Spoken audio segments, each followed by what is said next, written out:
Hello everyone, welcome back to Powerful Nothing, a Magic the Gathering podcast. I'm your host Dan, better known on the internet as 2SweetMTG, and as always, I'm joined by my co-host James. How's it going, dude? Yeah, going pretty good. Today we have part 2 of our set review for the murders at Karlov Manor. Links to the first part where we went over white, blue, black and red will be down in the description below if you want to check that out. Because today we're looking at green, multicolored, colourless, and lands. And our takes will be even hotter because we've actually played with the cards. We're recording this a day or two after pre-release. James, I think it's fair to say we both had a pretty successful pre-release. You did the Friday, I did the Saturday. And I believe, if I'm not mistaken, we are both undefeated currently in Murders at Karlov Manor. Sure are, yeah. I have not yet to drop a game in this format. I'm just going to retire champion. I have dropped one game in my... I guess I went 6-1 in my 3 rounds. Nice. How it works. Yeah.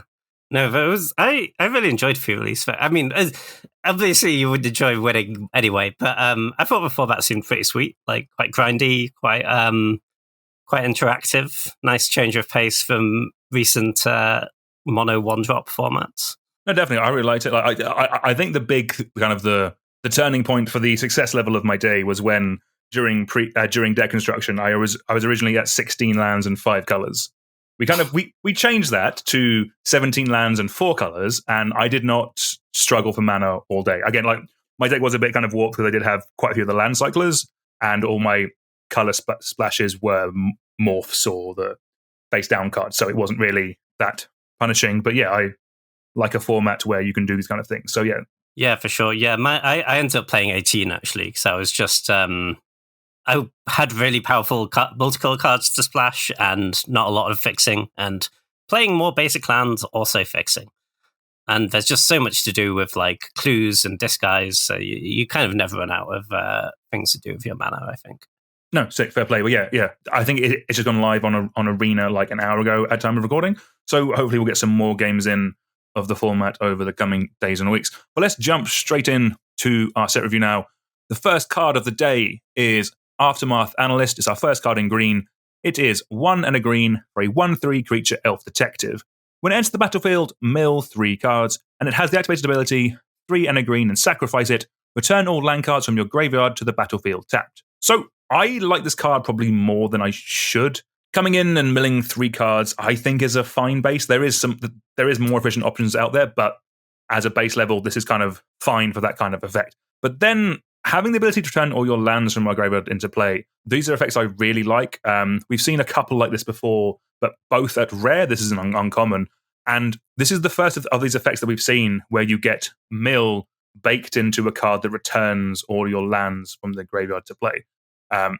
It's normally 2 separate cards. And yes, this is a little slow. It is a big investment. It's 2 mana and then 4 mana to get the whole package. But I kind of like this card. I think it's cool. I kind of want to put it in the deck with things like Valakut and Scapeshift. Like both those things seem really, really cool.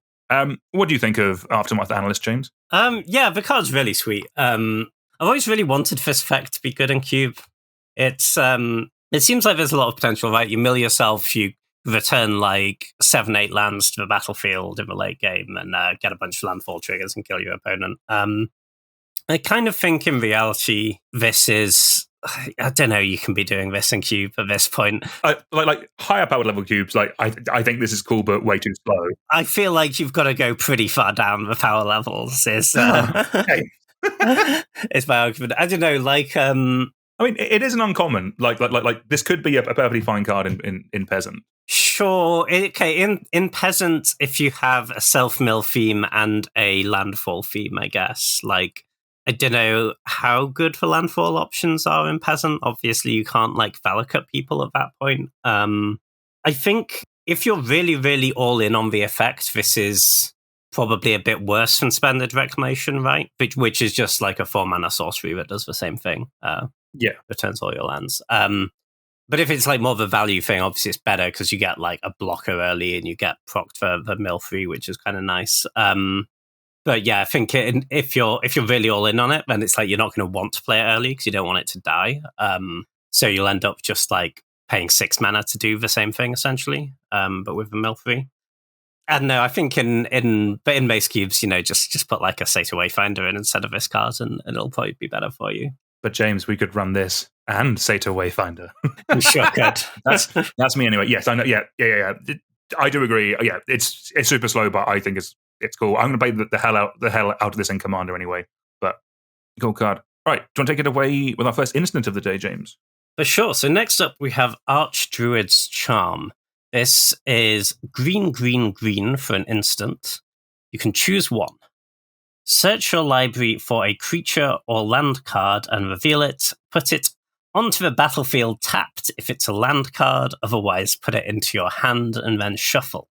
The second mode, that was actually just one mode. The second mode is put a +1/+1 counter on target creature you control. It deals damage equal to its power to target creature you don't control. And the third mode is exile target artifact or enchantment.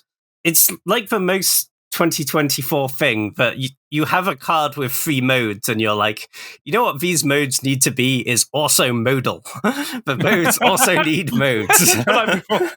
Yeah. Mode needs to be either a punch or a rampant growth. Listen, this card's really, really good if you can cast it. It's certainly flexible. Yeah. You know the thing that green instants can do? It does those things. Yeah, all of them. Yeah, I mean, the effectiveness is insane, right? It's not even a rampant growth. Like it's a Sylvan Scrying that puts it into play. That's kind of sick. So you can assemble like your Dark Depths combo or whatever. It is tapped, so you can't like get your Thespian stage and use it. But that's like really powerful. It is an instant still, so you can do it on their turn, I guess. Yes, but you can't like do it on their end step. Yeah, you can't. Yeah. Well, if you're getting Dark Depths and you already have the Thespian stage, then you could get it on their end step, make Mirror Age on their end step. But the cards, but I mean, it just does everything, right? It shoots as a creature, great. It punches something, great. It disenchants stuff, great. The issue is green. We've spoken a bit about how we don't love mono green. And even if you're doing the mono green thing, it tends to be, I mean, this doesn't go great in the like traditional, I'm all about Kratoth Behemoth mono green deck, right? But I could see this being really, really strong in like green decks that kind of top out at 5 and are like more about, look at my questing beast and my Undermountain Adventurer. I guess, but those decks tend to be running like red for like Minsc and Boo and like other beaters. Yeah. But that is the thing. You're just always more colors, aren't you? Obviously it's not like you have to be literally mono green to run this. If your mana works to play this in a deck with other colors, then great. But it is a hell of a commitment. I don't know. I mean, listen, I'm sure it will find places to be played because it's so powerful and so flexible. But I think there's quite a lot of tension in this card in terms of just how many decks actually want it. Yeah, I completely agree. Like if I'm honest, like I don't think any other deck wants this apart from mono green. Like I know mana has got better, but like splashing is basically free. Like triple green is a dedicated mana cost, and like yeah, I mean like it can find your Gaia's Cradle. I think is the best thing this card can do, while being kind of like fine in the deck as well. Like the other modes, But yeah, it's just the main thing is, as you kind of alluded to, I just don't want to play mono green in Cube in 2024. That's kind of the main issue with this. But again, like that's us kind of talking about more tune cubes. There could be cubes where mono green is a very good power level, and if you're supporting mono green, I think give this a test. But if you're specifically not, I probably wouldn't bother. Oh yeah, if you're about mono green, then I think this card's like a slam dunk. I can see spots where you're not actual mono green and you play it because a lot of those, you do play those green based like multicolored decks where it's like you have a bunch of elves still, right? So you want loads and loads of green to always play your elf on turn 1 anyway. I mean, you just have like some dual lands and a Birds of Paradise and a Hierarch because you're more colors, but your non-green cards are all like 3 to 5 mana, right? So you don't need it on turn 1. But it's still a stretch. It is tough. But I think if you're like very heavy green with loads of elves, it could still be a thing. Well, let's see if the power level's there with our next one. Next we have Axebane Ferox. This is 2 green for a 4/4 creature beast with Death Touch, Haste, and Ward. Collect Evidence 4. This is the first time we've seen effect evidence today. We'll just read it out again. So whenever this creature becomes the target of a spell or ability an opponent controls, counter it unless that player exiles cards with total mana value 4 or greater from their graveyard. So this is a solid beta in a Gruul Monsters deck. Sometimes you just need more copies of the Questing Beast in your cube. Questing Beast is better than this, but this will still kill people. And that if you ramp this out, you play this on turn 3, you're probably going to be beating down your opponent pretty well. Yeah, I think this is a perfectly solid beta. If it's pretty cheap, run it in your lower powered level or budget cubes. It's going to be killing whatever it gets into combat with, which is always going to be nice. So, yeah, solid card. Not much too more to say, I think. Yeah, totally serviceable. I think if you're maxing out power level, how many 4-mana green beaters do you want? Because there are quite a few that are better than this, but there's nothing wrong with the card. It will kill players. It will kill planeswalkers really well. And if you ramp it out early, then that ward cost is going to be tough for them in the first few turns. Yeah, exactly. That's the thing. I'm just looking up the cost of this. Like right now, yeah, this is 30 cents. Questing Beast is like a $5. So yes, I think that's kind of the initial level you're looking at this card, and then maybe upgrade to Questing Beast or like a Vendrine. It is. The lack of trample is a little. That does suck, yes. But shockingly, trample is not one of the abilities on Questing Beast. Yeah, but you can't. But Questing Beast has other text. Yes, yeah. Unblockable, doesn't it? It's yes. It's got vigilance. Oh, sure does.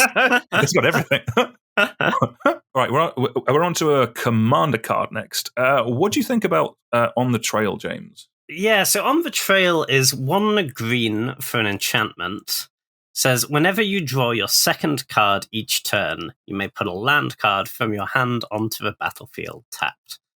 So I read this card, and I just got a little bit tricked for a second, because I was like, all of these things, I want to draw 2 cards a turn and put lands into play. All of that sounds great. Don't put this card in your cube or your deck, I would say, actually. It just it gives you nothing up front, which, I mean, is fine, but if it gives you nothing up front, then it needs to work most of the time with the other ability, and this just needs a lot to line up. Exploration, which is obviously a very powerful card and just strictly better than this, but Exploration is aside from being 1 cheaper, it's also you can just play an extra land each turn, and that's already quite a situational card in reality, because if you have Exploration in your opener without decent number of lands, then it does nothing for you, right? If you were gonna miss your land drop anyway, then Exploration doesn't help you at all. On the Trail just adds another layer of situationalness. That's a word I'm going with. Onto that, because you also need cantrips to enable it. Listen, I'm sure there would be games where this is good, where you play this on turn 2, you ponder, play a land, yada yada. But the thing that really winds me up is we've already done all this work. We've played this super situational cards. We've played our cantrips to enable it. We've had all our land drops. We only get 1 extra a turn, and it still comes into play tapped. Why? Just give us something. I'm sorry. No, I'm off of this one. Very fair. I think the main thing to say is all for mine is I do think if you're considering this card, it is a Simic card. It does need to be paired with card draw, which you don't traditionally get in green. So I think there is a world where this is playable, but it is lower power level. It is more budget cubes because Exploration again is a expensive Magic card. I'm not saying it's worse than Exploration, so you shouldn't play it. But I'm saying it's a lot worse than Explore and Growth Spiral. I think you just play the one shots. Those cards that makes sense. Get you a land drop up. They enable themselves. They're never bad because they can trip. I think you don't need to mess around with this one. If this drew you a card when it came into play, would you play it? Yeah, no, I'd be into that. Okay, yeah, that makes sense. Okay, cool. All right, we have another very situational card next. Next up, we have Pick Your Poison. It is a single green for a sorcery. Choose 1. Each opponent sacrifices an artifact. Each opponent sacrifices an enchantment. Or each opponent sacrifices a creature with flying. So this is a very flexible card. Each of those 3 things are things that, in theory, green will want to answer in quite a lot of different power level of cubes. issue, I guess, is that it's purely a sideboard card, and that's one thing I don't really like. Like I just don't like running specific sideboard cards in Cube. I want every card to be main deckable. Is this so flexible, James, that you think it is main deckable? And I also like specifically meaning like in more powerful cubes where there's going to be more hits, there's going to be like more broken enchantments you want to hit, like things like Sneak Attack or Splinter Twin, or things like Moxen, like powerful artifacts. Like I don't see this being run in a lower power level cube. But like, is this a card you might want in your powered cube, James? I don't think so. I think just because it's an edict for artifacts or enchantments, it's not targeted. I think there's just too many times where you're not going to be able to kill the thing you want to kill. Like, even when you draw it against the artifact deck when you boarded it in, and they have their Portal to Phyrexia, and you make them sack a servo, and you're going to be pretty sad about it. And no, you only have so many slots for these like situationally sideboardish cards, and I think something like Haywire Might is a lot better than this, right? Because I think it's much better when you can get those cards which are kind of sideboard cards to be main deck cards sometimes. And something like Haywire Might is like, you play that in your Blue-Green Academy decks, it powers up your artifacts, you can Urza Saga for it, yada, yada, yada. And then if you don't have the perfect deck for it, it's still a decent sideboard card. Whereas this is like just a sideboard card, and I think even at that point is worse than something like Nature's Claim, to be honest. No, yeah. I think that's very fair. Yeah. It's always tricky running sideboard cards in Cube, but yeah, makes sense. Next up, we have Sharp-Eyed Rookie. This is 1 and a green for a 2/2 creature human detective with vigilance.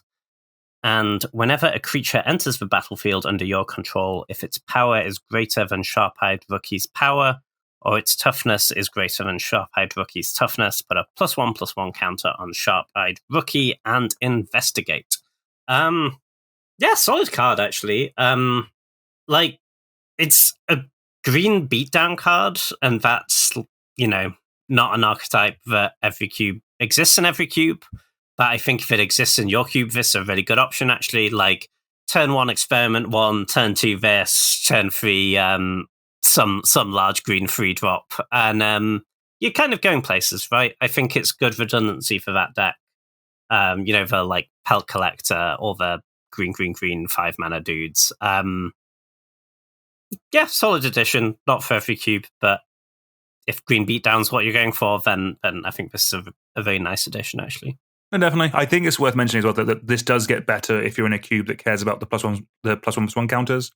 If you have anything in there, I'm thinking like the newest Ozolith or anything, or like the Winding Constrictor, anything that when you put a counter on something, you put an additional counter on. This is way scarier, because if you can play this on turn 2 and you play, and then if this is attacking as a 4/4 on turn 3, then that's obviously 4 is more than 3, but that's something that those decks can do. So yeah, just worth mentioning that, I think. And yeah, for sure. And if you're reliably triggering this, it really is doing a lot for you. Because if you're against like a control deck, then getting that investigate is really nice, right? Because you play out your hand, but what these decks do is they dump their hand and hope that your opponent is dead before they've killed all their creatures. And this actually gives you something to do afterwards, right? You can start cracking clues and drawing into more threats. And it's actually really nice against aggro decks. Like, that vigilance is really good. When you get it up to like 4 or 5 power, that vigilance really starts to matter, because it lets you start swinging even if your life total's low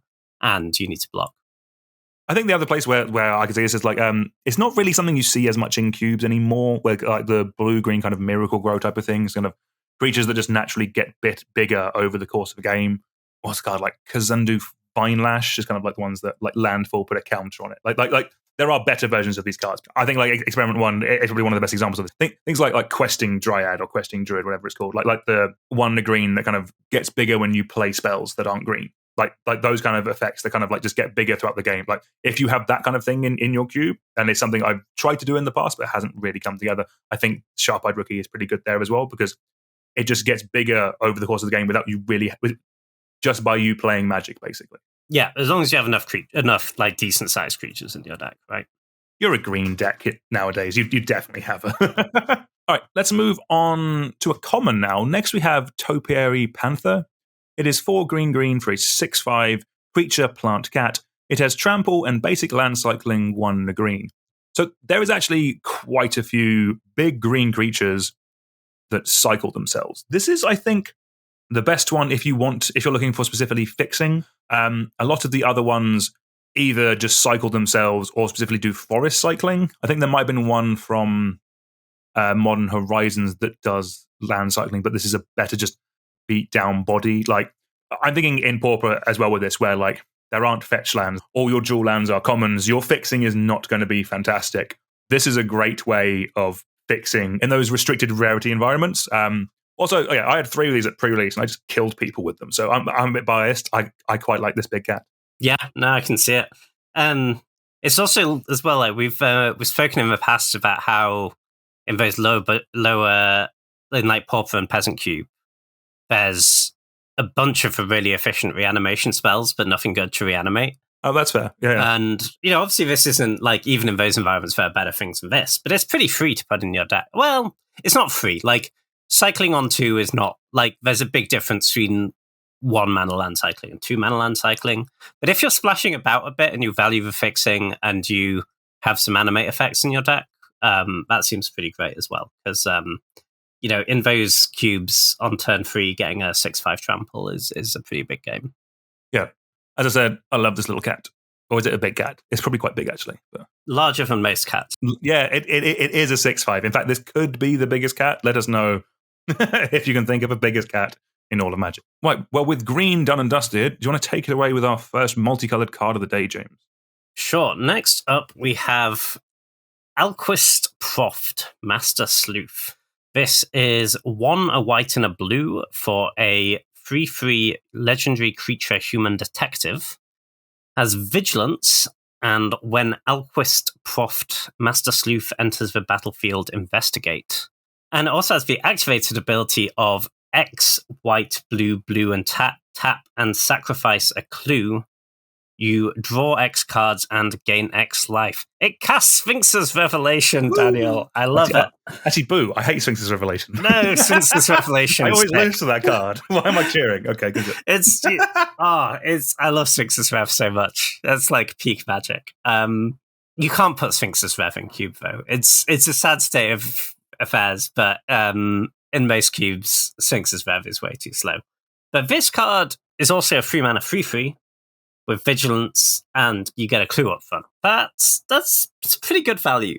I think like most games, you're not gonna use the ability, but the games like the Sphinx's Rev ability, but the games you do, it'll be phenomenal. It's also like there's no sorcery speed restriction on it, so you can just like hold up all your mana. You even get to attack with this because it has vigilance, and then if you didn't need to play your counterspell or whatever, you just like pay 6 in their end step and draw 3 cards and gain 3, and that's great. There's really not a lot wrong with this card. I think the only reason it kind of might get edged out is just like Azorius gold cards are pretty competitive, and you're not cutting to Fairy Time Raveler for this, right? Even like Spell Queller is a bit of a house.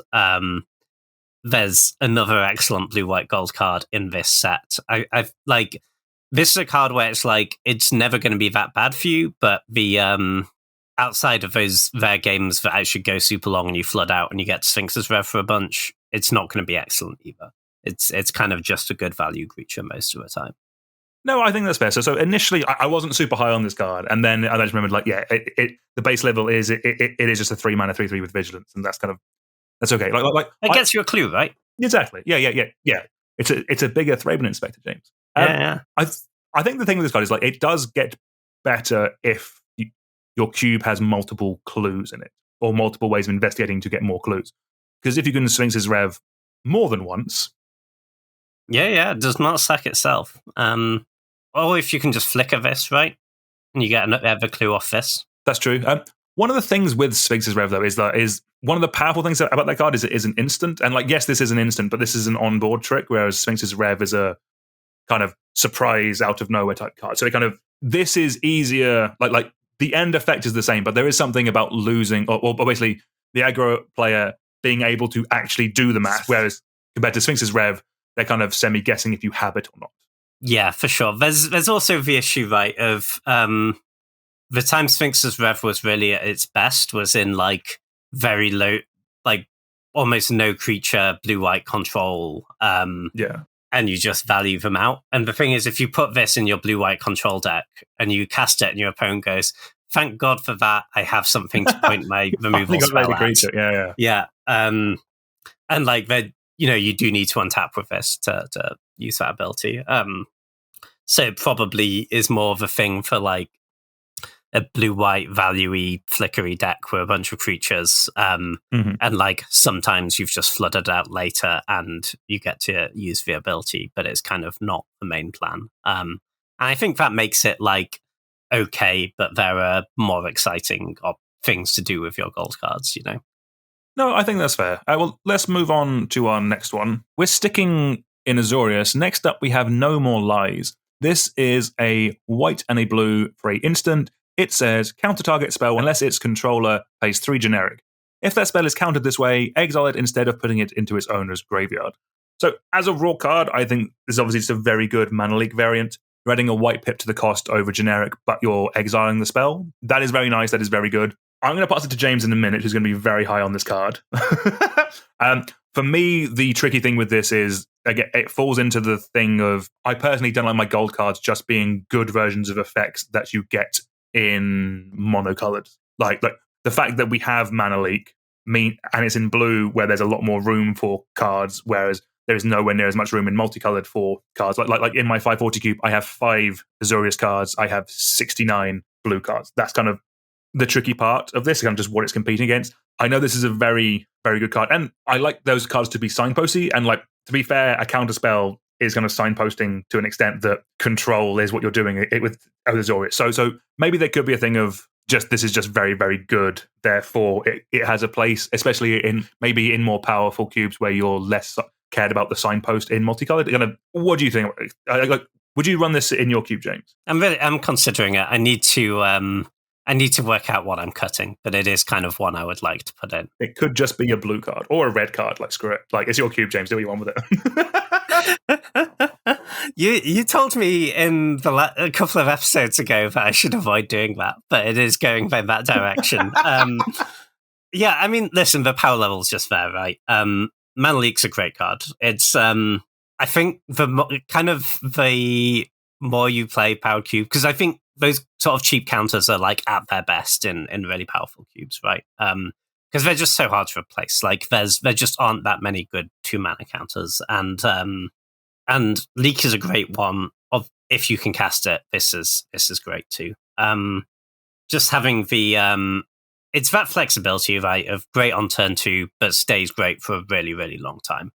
And great thing about Mana Leak, though, is that like how easy it is to cast. You just have to be touching blue. It's like, I think I tend to go with Counterspell, but I think there's like a perfectly legitimate argument to take Mana Leak over Counterspell, for example, pack 1, pick 1, just because you're like, it has such a low color commitment.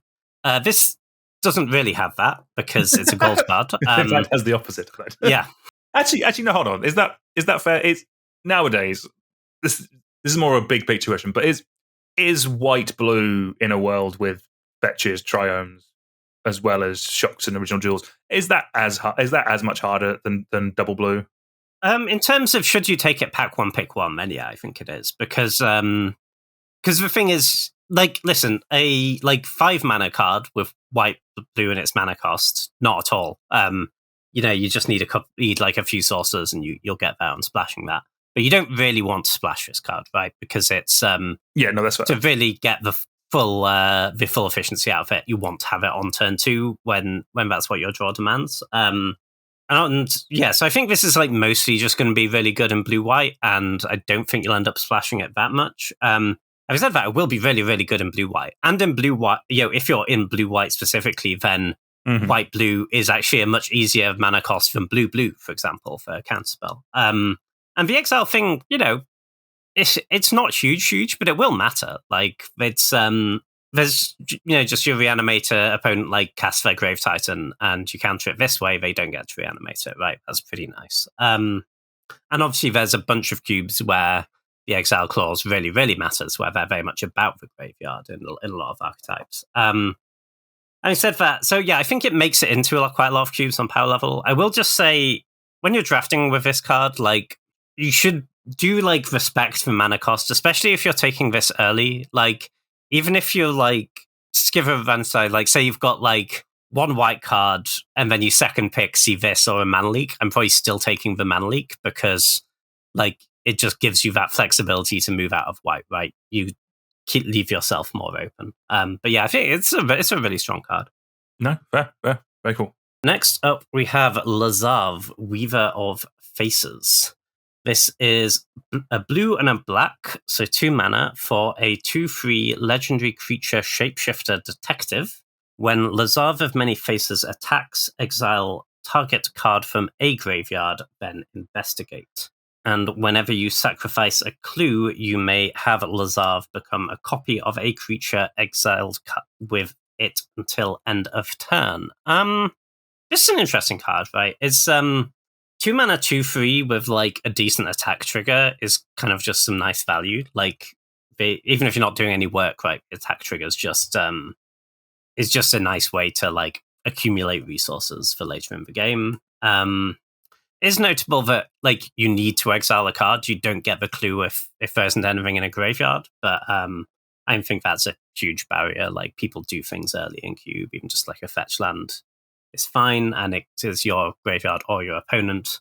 But it has some utility on top of that because if you're playing against Reanimator, they have to be very careful with this card in play, right? They can't just dump their big creatures into the graveyard proactively. They kind of need to do it and get it back right away. That can be a real issue for them. And if you do get to snipe one of their creatures, that's obviously huge. You just turn your Lazav into a Ashen Rider or something and kill them with it. Great. You could try and play this like in your Reanimator deck to proactively try and do that. Listen, I think this might end up in your Reanimator deck because it's a good card in blue and black, but I don't think that's meant to be your plan.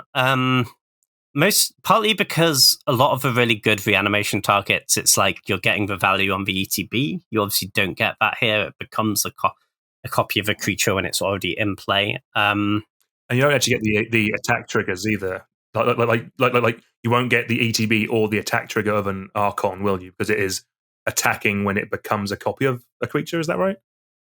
Yeah, generally you wouldn't. You could set it up to do that, right? If you attack, exile an Archon, don't crack for clue, they don't kill Lazav, then next turn, if you crack a clue on your first main phase, you can have it become a copy of the Archon. Oh, I see. Yes. Sorry, the timing restrictions for those is when it becomes is tied to the cracking of the clue, but you make it when you attack. Exactly. Okay, Gotcha. Yeah. And I kind of think maybe I think it's actually maybe more of a value card. And, the way you get value off third, second part is like, oh, hey, I killed your questing beast. My Lazav's a questing beast until end of turn, and I draw a card. Great. I don't know. What do you think? I think it's just it's a fine and very annoying card. Like, the fact it's in Dimir where you're running it, in theory, with spot removal and counter magic, so you can kind of, I'm not going to say cherry pick the best things from your opponent's deck to make this become, but I'm assuming that's how the commander deck of this will be built anyway. But like, it's the fact that it kind of as you were saying, kind of like it's probably better in a Dimir control deck than a straight up Reanimator deck. But the fact it does have play in both means that it is just a solid Dimir card. Like Dimir is one of those archetypes where there is a lot of very good guild cards, so that will probably be the hardest thing, just finding something to cut for this. But I think it could be worth testing. Like I think this card will do something interesting. Base level, it's a fine value creature, but I think it's very easy to see a world where this does something cool, like it steals a creature and it does something more than just is a 2/3 that makes a clue every turn. Like, I don't think that's going to be too hard to do. Yeah, for sure. It's also like it's making artifacts, right? If you care about that, and it's kind of just like 2 mana, 2/3 is good against aggro. It feels like exactly. It's got some stuff going on. Like most Lazavs, it's a bit of a weird card. Yeah. It's on brand. For sure. Let's move on to our next legendary of the day. Next, we have Anzrag the Quake Mole. This is 2 red and a green for a 8/4 legendary creature Mole God. Whenever it becomes blocked, untap each creature you control. After this combat phase, there is an additional combat phase, and it has the activated ability, pay 3 red, green. Anzrag must be blocked each combat this turn, if able. So this is a very big Gruul boy. I'm assuming if your opponent can't multi-block this the first time it attacks, are they just dead? I mean, it only has 4 toughness, right? So that's exactly like it's more like if you have one blocker when this is swinging and it has less than 4 power, they are going to swing, kill your creature, and then swing again, and you take 8. You can't do that many times in a game before dying. I don't think this card is super flashy in Cube, if I'm honest with you. Like, it is just a big dumb Gruul beater. Like, I don't really think you're getting to a point where you're activating its ability. Like, that's 7 mana to make it be blocked. That is very expensive. I think this is also actually one of the more pricier cards from the set. I'm not sure if there's I think there might be a standard deck with this or something like that. People are trying to brew there. There is some combo stuff with this card, but I don't think it's going to get there in Cube because you need too many niche pieces. Like this plus a fog effect, and you either activate the ability or you make it so it has to be blocked, is infinite combat steps.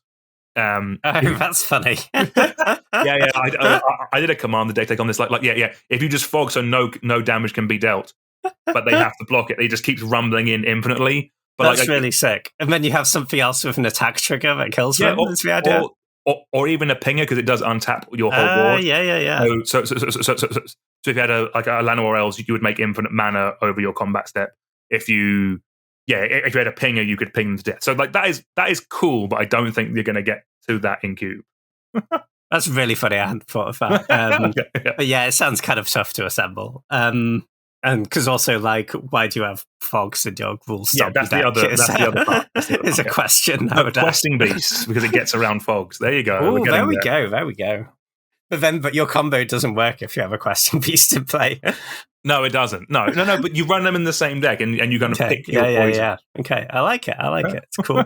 I kind of agree. I think it's that 4 toughness. That's kind of the issue, right? I mean, it is only a 4-drop. Yeah. No. I mean, it's scary. If they play it on 4 and you don't have an answer, then you are in trouble. But there are just kind of a lot of answers. And for a 4 mana card that doesn't do something the turn it comes in, right? Like a lot of the good 4s in these colors are have haste or take the monarchy or certainly never very high power ones. But I think this is fine. Like if you put it in a medium power level cube, it will see play and be good and kill people. But I think it's just a little bit fragile, and the 4 toughness means sure the extra combat phase is good, but if they're killing this in combat, which they normally will be, then the extra combat step only matters if you have a bunch of other stuff to attack with as well. Yeah, exactly. And in that scenario, you're probably winning anyway. No, that makes sense. Like if Wizards was still running the Mitgo Vintage Cube, this is definitely the type of thing that they would add for the new flavor of the month. Whether Daybreak add it or not to see how it goes, we shall see. But yeah, Daybreak are definitely less invested in selling Wizards new cards. I would say that. I think the one time this does get more exciting actually is if you have haste enablers. Yes, definitely. If you added haste to this card, it would be an absolute house. And if you have ways in your deck to give it haste, that could be kind of interesting. Because the thing is about the activated ability, right? Once you hit them with this once, it already has that ability. Yeah. You can't take 8 very many times in a game of Magic. So yeah, I could see it being kind of cool in that spot, I guess. No, sweet. Yeah, as I said, big, dumb Gruul card. All right, spoilers. For something they told us a couple of weeks ago, we have the murderer, James. You want to take it away? Oh, I actually thought this was the murder victim. Oh, did you? No, Who was killed then? Loads of people. So Taser Karlov was killed. Whoever was the leader of the Simic Guild was killed. Oh, okay. I'm not other people like some. Is it Dinosaur we just met? I think he was killed. But yeah, no. It's the middle Tristani is the perpetrator. I see. If Dan decides to do a spin-off podcast about the law, I will not be featuring, as you can tell. No. It's the one with Death Touch, James. Ooh, I see. I'm guessing that means it's the evil one. It could be the one with vigilance, maybe, but who knows? Yeah, Death Touch makes sense. All right. Anyway, enough intro. Next up, we have Tristani, Free Whispers. This is a green, a Selesnya hybrid mana, and a white mana. So you could play green, green, white, or green, white, white. For a 4/4 legendary creature Dryad. It has 3 activated abilities. You can pay 1 green to give target creature Death Touch until end of turn. You can pay a green or a white mana for target creature gains vigilance until end of turn, or you can pay 2 and a white to give target creature double strike until end of turn. This is just big, and like the abilities matter. There's a really big threat of activation thing going on here with both the Death Touch and the double strike. Yeah, that's the very scary combination. Yeah, if you can activate those two together, it's obviously terrible for any blocks they can line up. Which, sure, that just means they won't multi-block, but you're pretty happy when it's a 4/4. It does a lot of damage. I kind of like this. Especially if you can like elf this out on turn 1, it seems pretty good. Listen, Selesnya Beatdown is not, often not the best archetype in a cube, right? Having said that, green acceleration into like white 3s and 4s is kind of not bad if you can make it work. And this is certainly a 3 that's pretty scary. You're going to have a lot of creatures in your Selesnya deck most of the time, so these abilities do get really good, right? If you're attacking with like a big team, they're just trying to line up blocks, and this is going to make it an absolute nightmare for them. And there is kind of a counterpoint of when we're speaking about the blue-white cards, we're like, oh, it's really hard to find blue-white cards to cut. There are loads of Selesnya cards to cut because most of the Selesnya gold cards aren't very good. Well, so literally, my notes say Selesnya kind of sucks. Yeah, sure does. So I might give this a run in my cube for mostly that reason. No, exactly. Yeah, Leslie, I don't have too much more to add. 3 mana for a 4/4 with all these activated abilities is kind of above average to a lot of options that Selesnya has. Like I'm looking at what I'm running in mine, and like Knight of the Reliquary is a very old card, so is Voice of Resurgence. Like Knight of Reliquary has aged like a fine wine. That's okay. Yeah. One Selesnya card, like Eladamri's cool, kind of cool. I'm running Fleecebane line in my cube, James. Oh, I think this is safely better than Fleecebane. That is indicative of a problem. Yeah, so maybe that's where we're going with Tristani 3 Whispers. But yeah, Power Crept card, we like that at least anyway. Right, this next one I actually think is quite cool. Next up, we have Kylox's Vault Strider. It is 1 blue and a red for a 4/4 artifact vehicle with crew 2. It has Collect Evidence 6, and it becomes an artifact creature until end of turn. When it attacks, you may cast an instant or sorcery spell from among cards exiled with it. If that spell will be put into a graveyard, put it onto the bottom of its owner's library instead.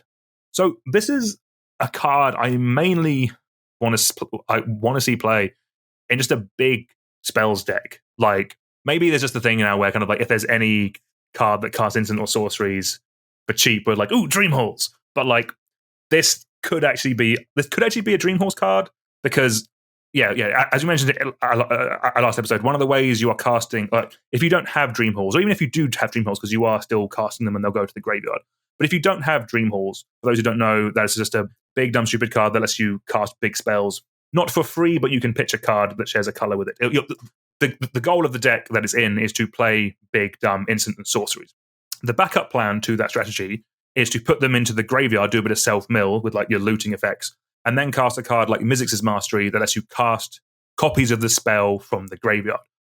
Effectively, this is kind of a second copy of Mizzix's Mastery. Like I know it's a vehicle, and I know you play it on 3, you have to have something in the graveyard to collect evidence, and it then has to attack. It doesn't have to deal damage, which is, I think, important. It just has to attack. But there is a world where you put where on turn 2, you loot away your Cruel Ultimatum. On turn 3, you play this. On turn 4, you attack with this, and you get to cast your Cruel Ultimatum for free. I don't think that is outside of the realm of possibility in a decent chunk of cubes. I think, in fact, that's quite cool. And the backup of this just being crew 2 for a 4/4 is also kind of fine. Yeah, I think it's a cool one. I was thinking about the same home as you. I want to cast some ultimatums. Like it is a threatening play, isn't it, early? Like you tend to have a lot of looting in those decks kind of anyway, because you just want to get through your decks and see a lot of cards. I think the downside of it in Dream Halls specifically is that like Dream Halls wants to maximize the turn where it goes off, right? Because you like a common play is like cast my Dream Halls, cast my like card draw spell as my last spell in my hand, like hopefully a draw 7, but maybe like a dig through time or something. And then it wants its deck to let it keep going and keep casting spells until the opponent is dead. And this kind of doesn't contribute to that, right? Because if you cast this, you have to untap with it before it gets to do anything. Whereas like a Mizzix Mastery does let you keep going. But it is nice redundancy, and those decks do just need another thing to do when they don't draw their Dream Halls. This does kind of do that. Collect Evidence 6 is kind of tough. I think, like, don't get me wrong, it's like perfectly doable, but it's sometimes it's going to be hard to get it going on turn 4 without exiling the thing you wanted to flash back, Yeah, exactly. Yeah, I agree. So I think it does get better if you have like a random creature or 2 in your deck that can just crew this, because crew 2 is not too difficult. I think it's also not crazy in like a blue-red spellsy tempo-y deck, where it's just flashing back like medium-sized spells. Like attack with this, flash back my Fiery Confluence sounds kind of legit. Yeah, I think there's stuff going on with it. I could see it seeing some play. Yeah, it makes sense. Probably worth mentioning, if you are playing it like more fairly, it does get better with like big delve spells. So things like Dig Through Time and Treasure Cruise. The cost reduction doesn't matter as much with those because they'll be in the graveyard and they work quite well with the Collect Evidence with this. But yeah, just something probably worth mentioning. This spell is also adding to the list of spells in Cube that get wrecked by Teferi Time Raveler. Just a word of caution. Oh, I hate that card. Sorry. Yeah. Right. Ooh. Do you mind if I take the next one, James? This is kind of my card. No. In fact, my notes say leave it to Dan. Yeah. So next up, we have the coolest card in the whole set. I don't care what anyone says. This is actually from the Cluedo set, which I might be buying to get this card. There's probably cheaper ways you can buy singles, blah, blah, blah, blah, blah, blah, blah, but I don't care.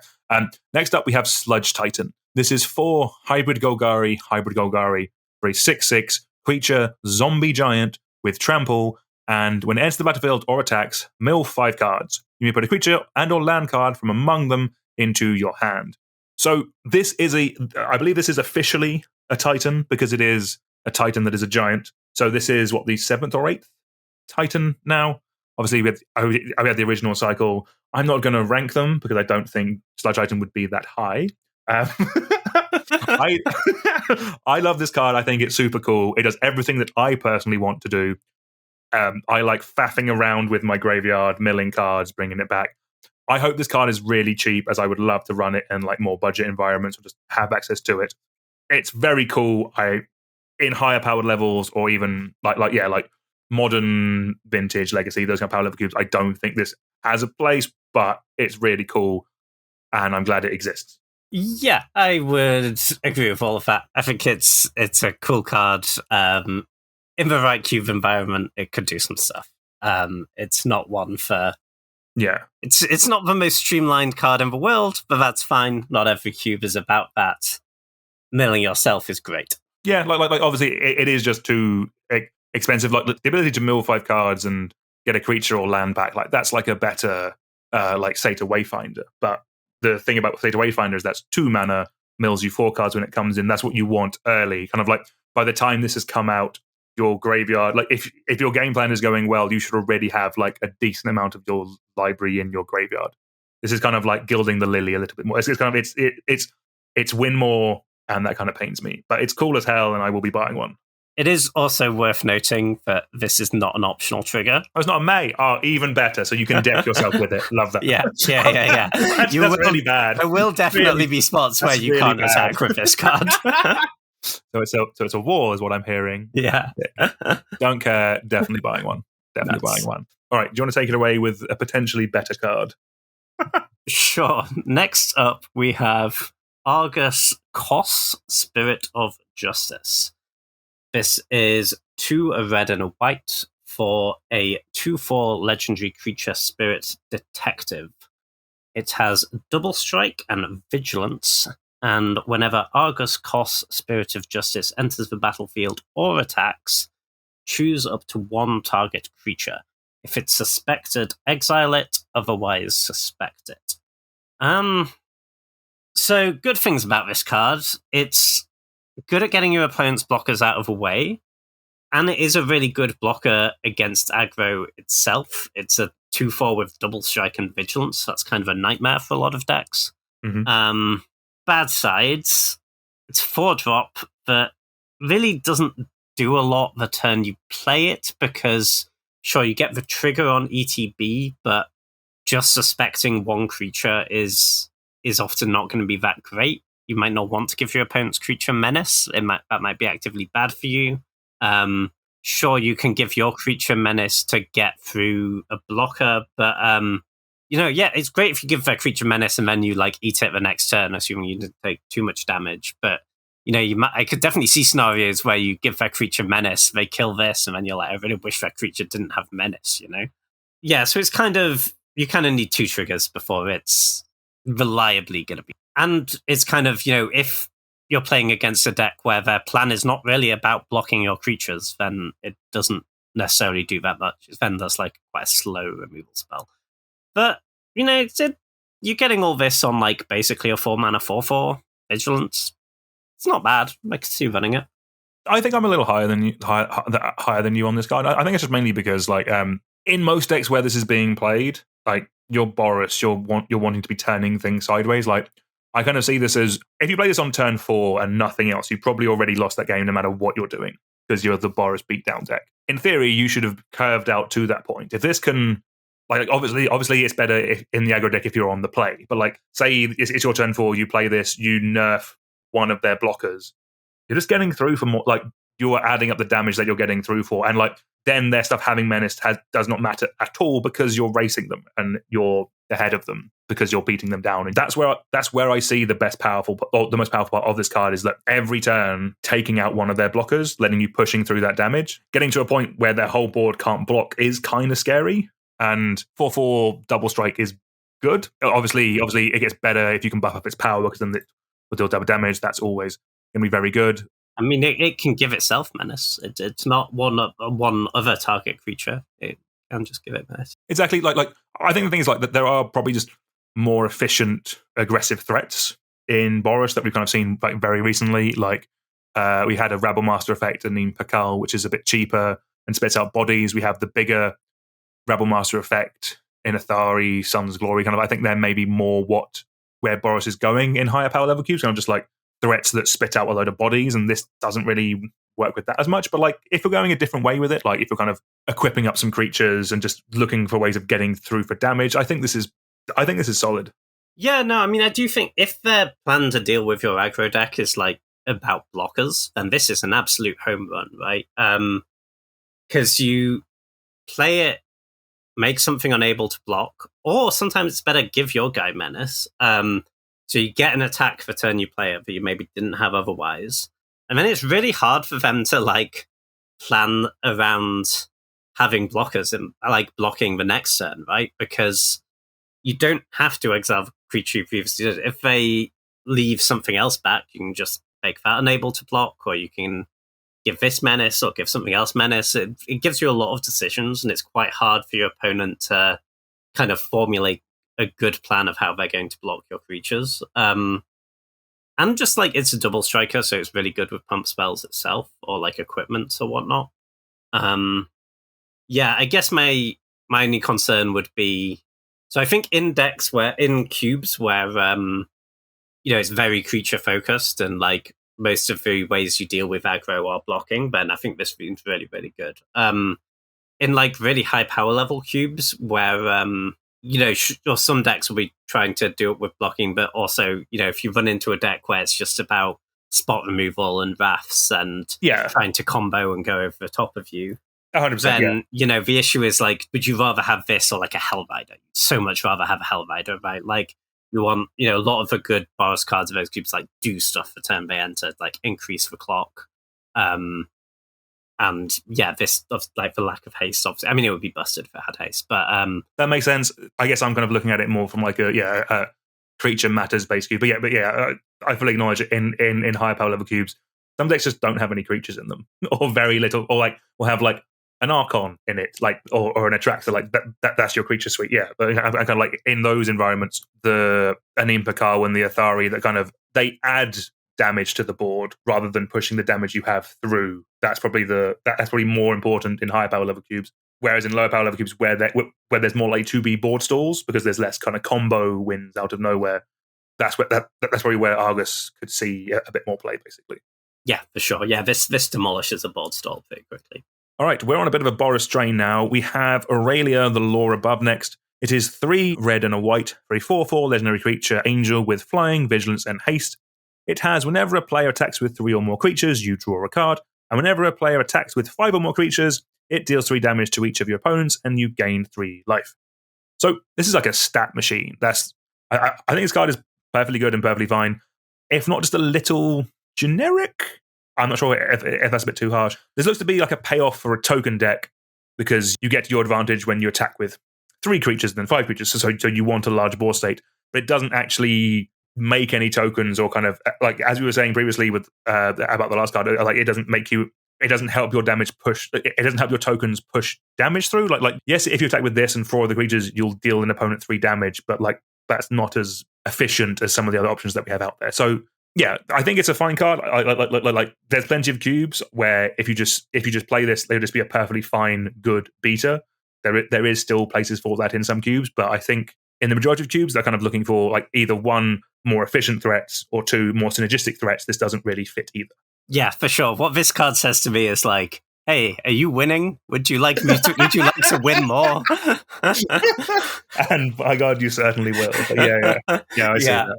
I mean, listen, it's a 4/4 flying vigilance haste. It's never going to be like blank, obviously, but you could do better for 5 mana, and the abilities are going to feel incredible when in games you are going to win anyway. And in games where you're behind, it's going to be a 5 mana 4/4 flying vigilance haste, and you can do. This is 2024. You can do a little bit better than that. No, definitely, completely agree. It is. There are limits to how bad rares can be at this in these sets. It's wild to say that, but like, yeah. Like a few years ago, this card would have been like, yeah, great slam, great top end for bar stack. But I think the reality is, you compare this to Athari, and Athari is just good in a lot more situations, right? No, definitely. All right, we're only halfway through, Boros. Do you want to take it away with our next legendary, James? Oh God, that's true, isn't it? Yeah, I like the last 2 for what it's worth. I actually quite like these cards. So next up, we have Feather Radiant Arbiter. This is red, white, white for a 4/3 legendary creature angel with flying and lifelink. There's more text, but that is a hell of a start. 3 mana, 4/3 flying lifelink. Well. Yeah. It also has, whenever you cast a non-creature spell that targets only Feather Radiant Arbiter, you may choose any number of other target creatures that spell could target and pay 2 generic mana for each of those creatures. If you do, copy that spell. The copy targets that creature. Listen, you're 90% here for 3 mana, 4/3 flying lifelink, and that's really good. The mana cost's tough, but that's really good. The second part of it, listen, I'm sure you could build a commander deck where this would be sick using that ability. I'm sure I could see it like coming up late game, but like the reality is, I guess this is meant to be used with pump spells, right? But yeah. And, if that's like a thing that is going on in Boros in your cube, then like, yeah, absolutely play this card. It's really cool. As is, the previous Feather. I think if you had previous Feather in your cube, then you probably want this one too. For like regular cubes, there just aren't that many pump spells. I think it might come up sometimes. Say they had like 2 small creatures and you had a bunch of mana, you could like cast shock targeting feather, and then you get to shock both of their creatures, or like Bone Crusher Giant or whatever. But in reality, that's not really what you're there for. But yeah, if you can cast it, obviously it's double white, so you basically want to be in a white-based aggressive deck playing a few red cards, because you're very rarely like straight up Boros with like Boros Beatdown with like red and white 1-drops, for example, right? You're normally base one or the other and splashing. And yeah, if you're like base white splashing red, which I think is actually a very good deck a lot of the time, yeah, 4/3 Flying Lifelink is really solid. Great against good against control because it's just 4 power for 3 mana. That's evasive, and if you play against aggro and they can't kill this, they're going to be in trouble. It's like an 8-point life swing. No, fair. So the archetype that you kind of touched on a little bit there is something that I've been looking at in the past, and kind of the main thing with it is just level of redundancy. So kind of touching on, so this feather combined with the previous feather, I'll read that one actually because I think it will kind of give you an idea of what the deck is trying to do. So it was Feather the Redeemed from Roar of the Spark. That was the same mana cost, so red, white for a 3/4 with flying, and whenever you cast an instant or source spell that targets a creature you control, you exile that card instead of putting it into your graveyard. It resolves. If you do, return it to your hand at the beginning of the next end step. So the idea with that is you kind of, you were playing it with pump spells or pump spells that draw you cards as well, that have draw card tacked onto them. You're basically reusing them over and over again. That was a standard deck for a while with things like 10th District Legionnaire and Dreadhorde Arcanist. In Cube, there was also kind of people playing around with it with like original Annex and Siamede. That's the one from Theros, I think, that has Heroic. When you target it with a spell, all your creatures get +1 and gain trample until end of turn. That is kind of like a core shell of an archetype. And you are padding it out with combat tricks and I guess other creatures with Heroic. It is definitely not a standard archetype that you see in a lot of cubes, but kind of I think the reason for that is because there hasn't been that critical density of good gold cards for it. And this is definitely one of them. Effectively, this is it's a different version of Zada, that kind of thing. And just having more of these effects means that it's more likely that it could be something that people start testing and playing around with. I have no idea how strong this is, and I think it definitely needs to be in a cube where combat matters more than not. Basically, kind of things revolve around the combat step where there is more combat tricks, because this can fall over to some very well timed removal quite annoyingly. But at some point, this is an archetype I do want to test, and kind of the feathers and some of the other cards I mentioned will be cornerstones of that. And it's something for the future, maybe not right now, but kind of it is definitely something that I'm kind of keeping an eye on, because I do think it could be quite cool. Yeah, for sure. No, that sounds very interesting. And it would be cool to have Boros do something other than just beat down, right? That's exactly. It's something different to do in Boros, which is kind of nice. Right, we have our final Boros card. We made it, James. Next up, we have War Leader's Call. This is 1 red and a white for an enchantment. Creatures you control get +1/+1, and whenever a creature enters the battlefield under your control, War Leader's Call deals 1 damage to each opponent. So I actually think this is kind of quite good, actually. In the deck, again, that we've mentioned it previously in this episode, with things like the Rabble Masters, things like Anim Pakal and Athari Sunglory, that's just spitting out tiny creatures. This being a lord for those creatures is obviously going to be very nice. And then the fact that it also deals your opponent damage, you get the first attack basically free with this, I think is nice and good. Obviously, yes, it is a 3-mana do-nothing enchantment by itself, but the context is you are putting in a deck where you have a load of creatures and things that make creatures. In that environment, I think it's pretty good. I remember when just Glorious Anthem used to be in Vintage Cube. Yeah. No, this card's good. Boss can go wide pretty effectively. Yeah, I think there are so many Rabble Master variants now, and this is really good with those, obviously. So yeah, I guess the flip side to that is how many 3-drops would you like in your deck? But it certainly seems like it has high upside for sure. The only bad thing I have to say about this card is that, similar to Blue-White, Boros Gold cards, there's a lot of really good ones. But yeah, no, this card looks strong, actually. That wasn't something we were saying as much a couple of years ago, so it is definitely something that's had a bit of a buff. Maybe Selesnya will get it in the next couple of years. Yeah, we used to be we'll just put this Lightning Helix in, and now it's cool, look at my 4 Phalangus and my Athari, Cool. Next up, we have Kellen Inquisitive Prodigy. This is 2, a green and a blue for a 3/4 legendary creature human fairy detective. It has flying, vigilance, and when Kellen Inquisitive Prodigy attacks, destroy up to 1 target artifact. If you controlled that permanent, draw a card. And it also has an adventure, Tail the Suspect.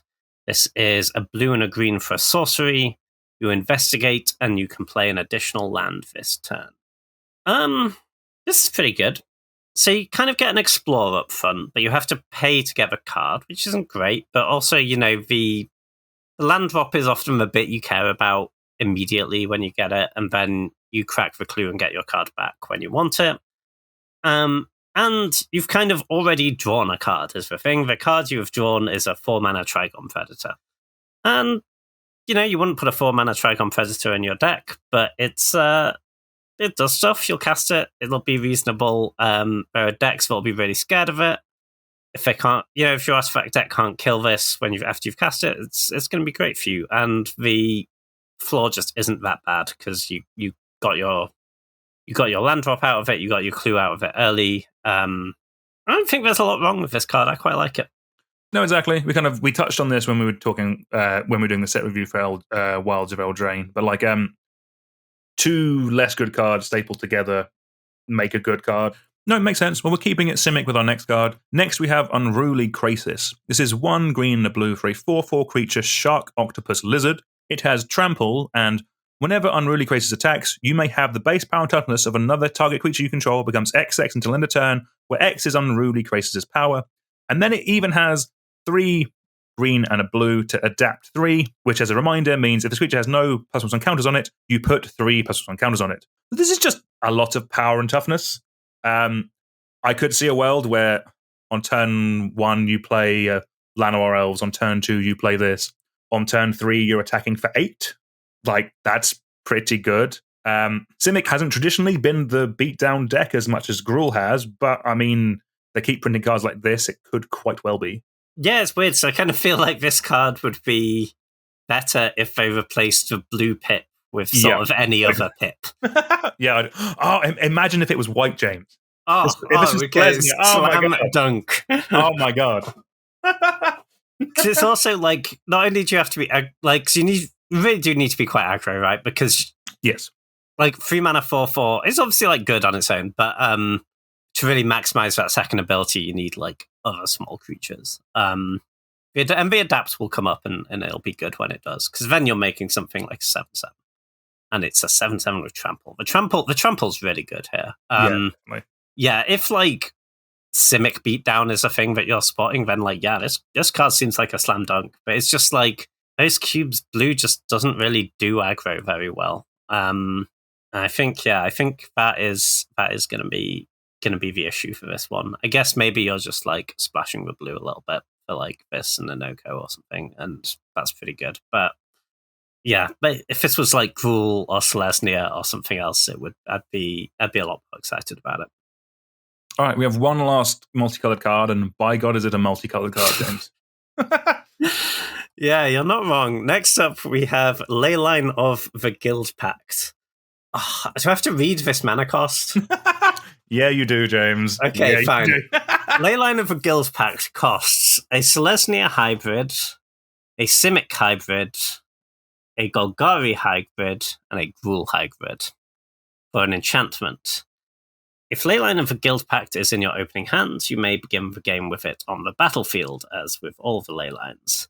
It has each non-land permanent you control is all colors, and lands you control are every basic land type in addition to their other types. And that sort of inherently gives them the ability they can tap 4 colors of mana. Yeah, I don't see this. I think there's a few arguments you could make for it, right? It does it does stuff with Scape Shift, right? It makes your Valakut work. And Valakut, yes, and Valakut. You could do some stuff with High Tide. That could be kind of cool. It also is 4 green devotion, I guess, if you care about that. Having said all of that, if it's not in your opening hand, it's going to be really hard to cast and just not actually worth 4 mana to cast most of the time. Like, you're going to be really bad if you have to invest 4 mana into this. And most of those decks we talked about, like, the High Tide deck doesn't want cards that are only good in its opening hand, because it's going to see a lot of cards and it's just going to draw into this a bunch of the time and be really sad about it. The Bellicate stuff, like, I think I'd rather just play, like, is it Prismatic Omen, the 2 mana enchantment that makes your lands all land types? Yeah. Because it's like, sure, it does. You don't get the upside of sometimes you play it for free, but it will always work. It doesn't need to be in your opening hand to do its thing, whereas this kind of does. Yeah, I think this is just a bit too situational for me, because it's like already a very situational effect, right?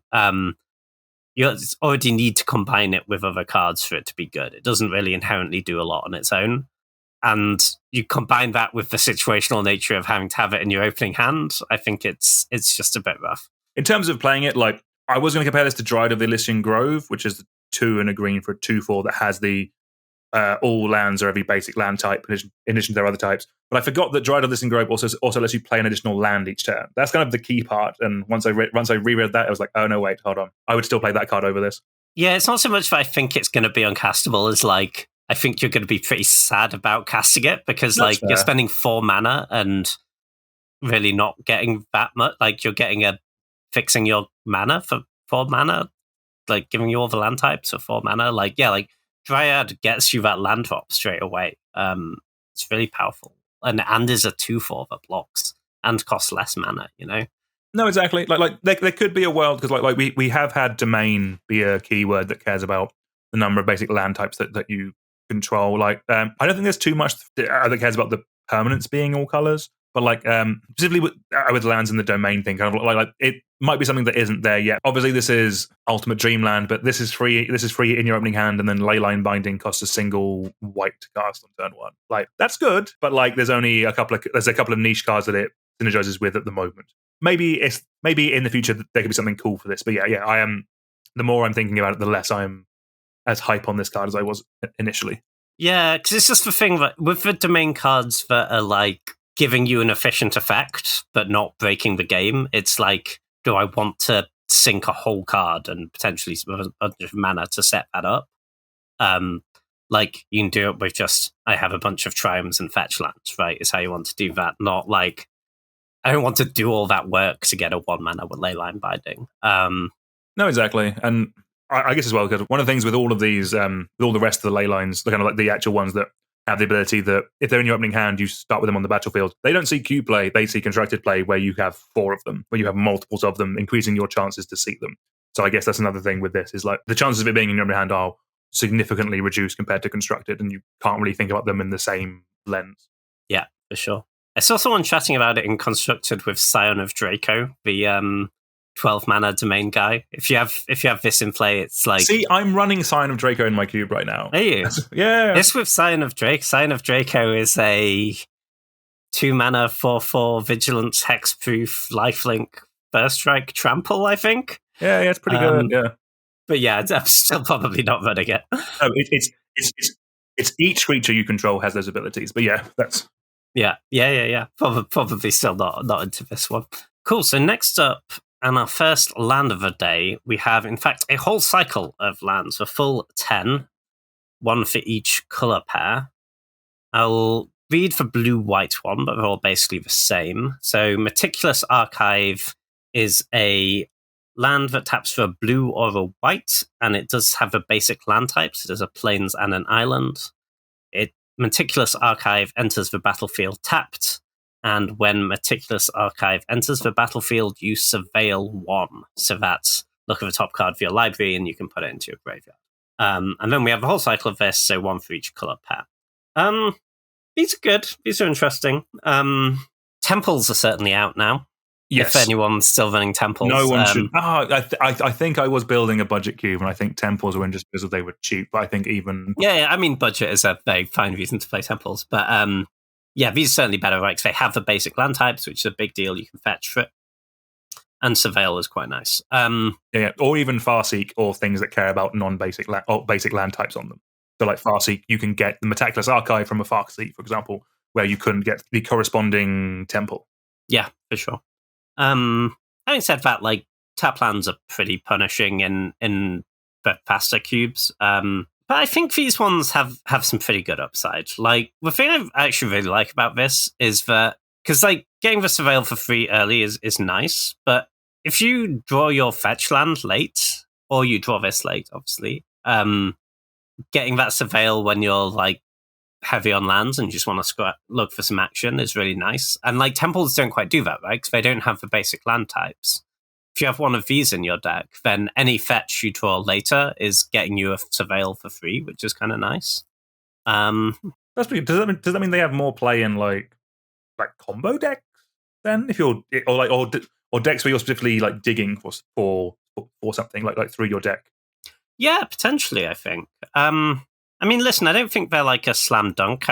I think it's probably one where you pick and choose by the color pairs. Like the red-white would much prefer to just have any untapped dual land from this, right? Like have an Inspiring Vantage or a Plains land or whatever. But like Demir, for example, that's wanting to put things into the graveyard traditionally, or like Golgari. Exactly. Yeah, I think those could be. I think they could be pretty good in some of those slots. Like I think at the moment people tend to have, if they're sort of maxing out the land power level, they tend to have, like shocks, jewels, fetches, fast lands, and then maybe one other, and triumphs, obviously. And I think this is like a decent shout for the one other. I think if we didn't have triomes already, I would be higher on these. Effectively, the most powerful cubes will already have 3 fetchable lands of any type or guild. Actually, no, it's probably more than that, actually, the way the triomes work and they overlap. But yeah, I think in lower power level cubes, I think these are probably going to be, I'm not going to say staples, because obviously in the most powerful cubes you have original jewels, but original jewels, if you're not proxying them, are very expensive. So therefore, in that world, maybe they're kind of competing with like the man lands, maybe, of kind of or the creature lands in terms of what ones you're going to play. If they specifically were in a cube and specifically you have fetch lands, I would be completely fine with that. I think like no one would really bat an eyelid. They kind of, if they saw these as like your 4th or 5th land in your cube, basically. Yeah, for sure. And for like budgety cubes, they're actually not that expensive at the moment either. I don't know if the prices are likely to change, but the blue-white one's like $2. That's not too bad, seeing as it's just come out. Like everything else is quite pricey. Solid cycle of lands. It's also nice we got all 10 in one go rather than half here and then half in like 3 years or something like that. It's nice that they're all here, they all exist. Good, go. Yeah, for sure. They really don't like doing that most of the time. So that's maybe they're learning. Maybe it's something to do with, because this is the first set with the new play boosters. There might be more slots for rares. Yeah, potentially. Yeah, if the flip side is that we get full cycles of stuff, that could be, that is a positive. Anyway. All right, let's take it away with our last card of the day, and it's sort of a card we've seen before. Our last card of the day is Escape Tunnel. It is a land that has sacrifice, Escape Tunnel, search your library for a basic land card and put it onto the battlefield tapped, then shuffle. It also has tap and sacrifice Escape Tunnel. Target creature with power 2 or less can't be blocked this turn. So this is the Power Crept Evolving Wilds, which is the functional reprint of the Terramorphic Expanse. So it's another one of these lands that just gets any basic land out of your deck. I think it's something like Evolving Wilds is the most cubed card of all time because it goes in every cube. It is a cheap card that goes in every cube. Escape Tunnel will probably go in every cube. The only issue I have with it at the moment is that there are no cool artworks for it. It's not going to replace the Bob Ross Evolving Wilds I have in my cube, and it's not going to replace the full text Terramorphic Expanse in my cube, so I'm going to have to cut something else for it. But it is definitely going in, and I think everyone is finding room for Escape Tunnel. It's not exciting. Like the base level of the card of just getting any base land out of your deck, that is something that we want in cube. It is just a great effect. It's why Evolving Wilds is the most cubed card of all time. Let's actually touch on the kind of the power crept nature of this. Like, it's a one-time effect to make a creature with power 2 or less not be able to block this turn. I can't think of many times where you're actually going to do that, where you're going to be fine going down a land, unless you're pushing through specifically the last bit of damage or the last bit of like infect or poison or something like that. Like maybe I'm missing something, James. Maybe obviously like creatures with double strike or something like that, or creatures with like fire breathing, where you kind of buff up their power after this effect has gone off. those are the use cases. But I think the main reason we're here is just the fact it's another Evolving Wilds. Is that fair to say, James, or can you think of many other reasons for it? Yeah, for sure. I think like 95% of the time you're going to use this in Evolving Wilds. I think basically how this plays is that if you draw this as like your 7th land in your aggressive deck, or just, you know you're not going to need another land drop for the remainder of the game realistically, then you can just play this, leave it uncracked, and when the situation presents itself, you want to get your creature in, it does something, whereas an Evolving Wilds wouldn't have done anything.